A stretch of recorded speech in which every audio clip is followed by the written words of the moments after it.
ఏసై పక్కన ఉండాలా లేదా? నువ్వు పెద్దగా చెప్పు. రైట్. రారాజు భూమి మీదకి వచ్చి, రారాజు అంతఃపురం నుంచి సామాన్య ప్రజానీకానికి వచ్చి రోడ్డు పక్కన ఉన్న బిచ్చగత్తని పెళ్లి చేసుకున్నాడు అనుకుందాం. ఎవరిని? రోడ్డు పక్కన ఉన్న ఒక బిచ్చగత్తని పెళ్లి చేసుకున్నాడు అనుకుందాం. ఏదో దయ కలిగింది, ఆ అమ్మాయి దీనంగా ఉంది, రోడ్డు పక్కన పాపం ఒక సరైనటువంటి అందం కూడా లేదు, అదో రకంగా ఉంది, ఎందుకో ఇష్టమైంది అనిపించింది ఆయనకి. ఈ అమ్మాయిని నేను రాణిని చేస్తే, అంతఃపురానికి చేరిస్తే కృతజ్ఞత కలిగి బతికిద్ది అనిపించింది. మొత్తానికి ఆమెను రథం ఎక్కించుకున్నాడు. బిచ్చగత్తెని పెళ్లి చేసుకున్నాడండి.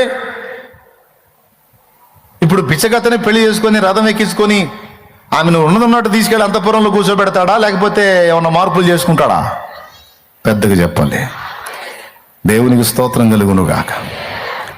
ఈరోజు మనకి యేసయ్యకు ఉన్న తేడా అదే. బిచ్చగత్తె ప్లేస్లో మనం ఉన్నాం. రారాజు యేసయ్య.